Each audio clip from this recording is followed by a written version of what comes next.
Jas dari Koas Penyakit Dalam Interna. Dan di sini saya ingin menjelaskan mengenai penyakit asma, Bapak Ibu. Jadi apa itu penyakit asma? Jadi penyakit asma merupakan penyakit peradangan yang ada pada saluran pernafasan yang dimana terjadi penyempitan suara di saluran pernafasan karena terjadi hipertensi suara. Mungkin gimana contohnya seperti di orang normal saluran nafas itu, jadi saluran nafas pada orang normal itu lebar, Bapak Ibu, lebar dan tidak ada lendir sama sekali. Jadi untuk ngomong, untuk bernafas itu tidak ada hambatan, dan ini adalah gambar pada saluran nafas orang asma. Next. Jadi kalau misal di orang asma, pasien asma itu biasanya saluran nafasnya di kerongkongan atau kalau nggak di saluran paru-paru ini kecil, sempit, sama biasanya terdapat lendir. Jadi terdapat sesak nafas sama ngomongnya nggak jelas. Dan gimana penyebab dari asma? Yang pertama adalah, jadi kalau misal orang tuanya, mohon maaf bapak ibunya ada riwayat penyakit asma, nanti anak-anaknya terdapat riwayat penyakit asma juga.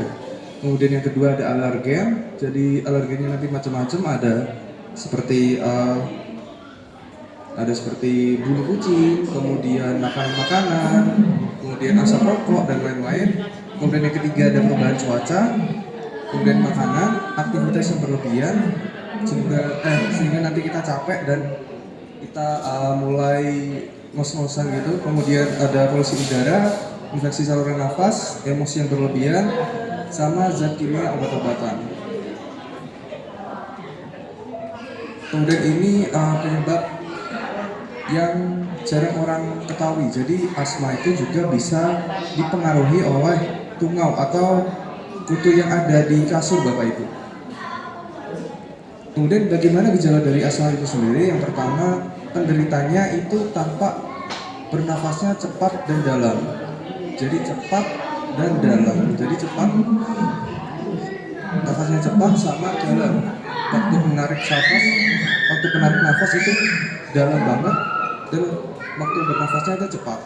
Kemudian pasiennya tampak gelisah serta terdapat otot-otot bantu nafas bekerja dengan keras. Contohnya normalnya pada orang asma, pada orang normal itu kan ototnya yang bekerja cuma di bagian dada saja. Kalau misal di bagian di pasien asma itu nanti yang bekerja juga di bagian perut. Kemudian ada gejala satu lagi, itu pasiennya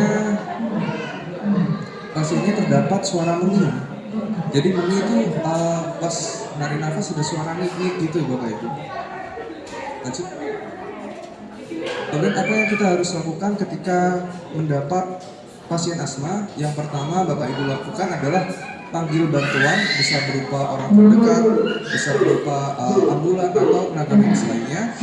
Kemudian setelah itu nanti kita bawa ke fasilitas kesehatan terdekat, contohnya seperti ada puskesmas, klinik, sama rumah sakit. Kemudian ada beberapa cara untuk penanganan asma. Yang pertama adalah pencegahan dan pengendalian faktor pencetus. Jadi kalau misal ada orang habis main sama kucing gitu, terus ada megah-megah, terus mengi, suaranya nik-nik, sama nafasnya itu cepat dan dalam tadi, nanti kita kendalikan. Jadi nanti kita singkirkan dari faktor pencetusnya. Kemudian yang kedua adalah jika pasiennya terdapat ada obat dari asmanya, nanti kita berikan. Kemudian untuk pencegahannya nanti kita bisa lakukan kebugaran fisik dengan berolahraga. Kemudian ada beberapa obat-obat asma. Yang pertama adalah obat pelega sama obat kontrol. Jadi obat pelega itu dikonsumsi saat terjadi gangguan asma atau tadi ya, nafasnya itu cepat sama dalam. Kalau misal obat pengontrol itu nanti ada jam-jam itu tersendiri untuk dikonsumsi. Baik, terima kasih Bapak Ibu telah memperhatikan saya. Sebelumnya apakah ada yang ditanyakan? Baik, jika tidak ada, nanti saya tutup nih. Terima kasih. Wassalamualaikum warahmatullahi wabarakatuh.